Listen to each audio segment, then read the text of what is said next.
Some of you have asked when I'm practicing telekinesis, what am I using?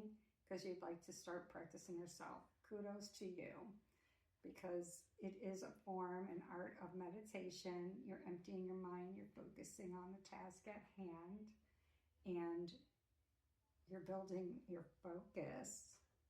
So it's very good for you and your blood pressure, okay? Very healthy. I'm using a piece of paper. This is a piece of paper, okay?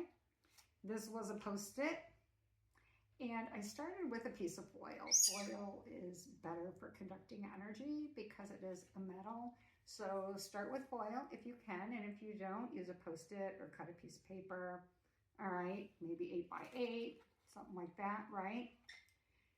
This is an eraser off of the top of a pencil. I ripped it off.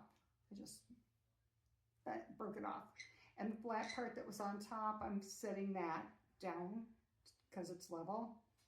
And then I'm putting a sewing needle into it. All right, it's just a sewing needle from a sewing kit. I also have a candle. Any candle that you happen to have, whether it's in glass or not. We're not burning it, we're not using the wick, we're just pushing the needle again into the candle, just to hold it steady, all right? That's what I'm using. Now, when it comes to the paper Post-it, all right?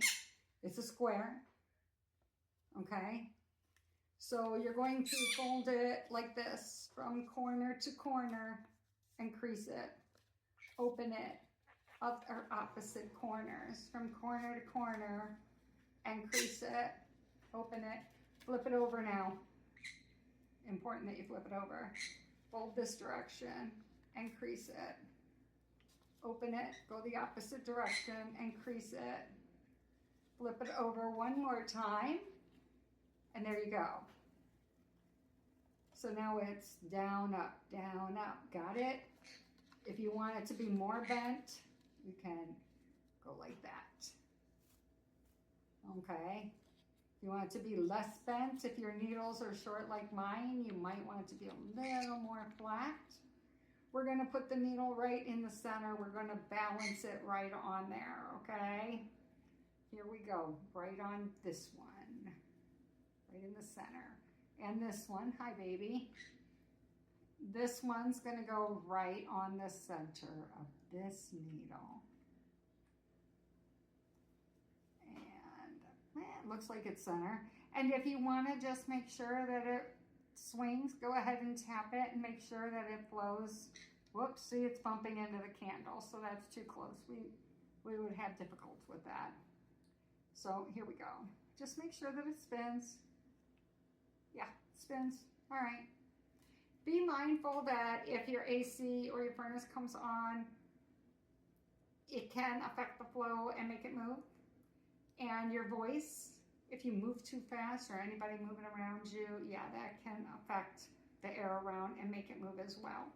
You will have some naysayers tell you that when you're working with sending energy with your hands, like you would for crystal healing or Reiki, some people are going to tell you that it's the heat off your hands and that cold air sinks and hot air rises, and that when you're holding your hands like this, that it can change that, the heat, right? Or your breath could make it move when you're speaking. So maybe not speak during your video.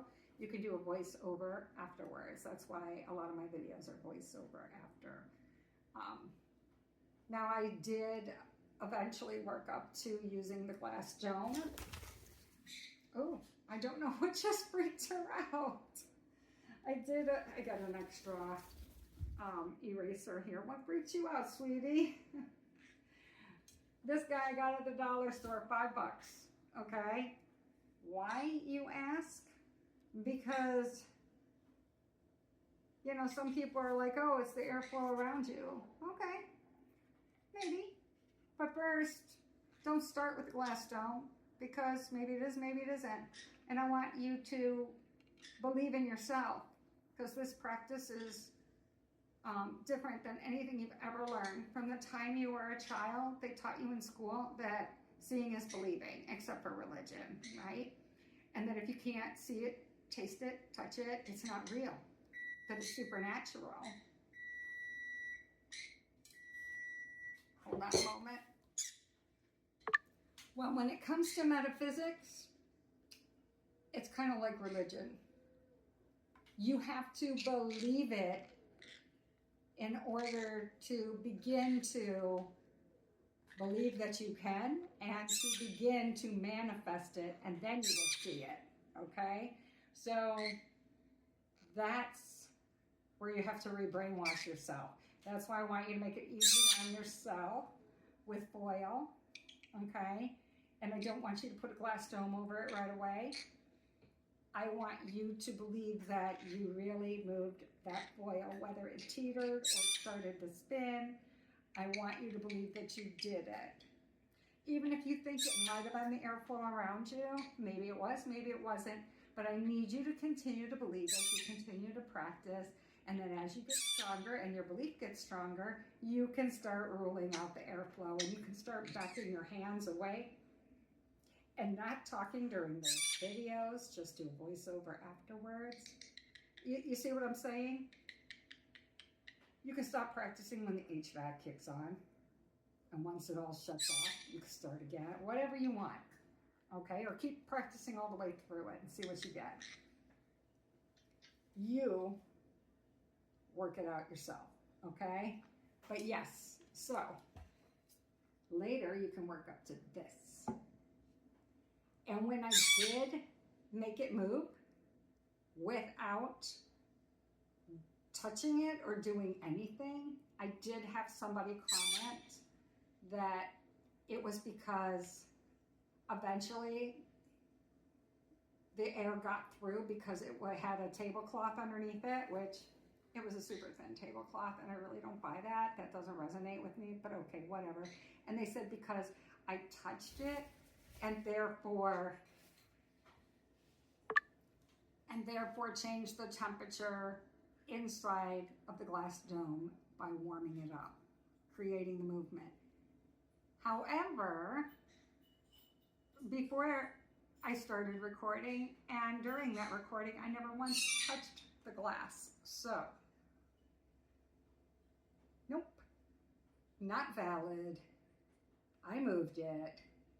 I will tell you that the next couple of days after, no matter how hard I just tried with this, it was a no-go. So I gave up, went back to what I know works, and started spinning 2 simultaneously instead, okay? I will build that up. I will build and work on it and try other things too. I will come back to this periodically. And if I start seeing movement, I'll start recording it again. But I have a lot of trial and errors, and I have a lot of successes. And each day, more successes. So I want to encourage you to follow the videos and try yourself, and just keep trying every day. And let me know how you're doing. I would love to hear back, okay? Think of it as an informal class. Happy practice.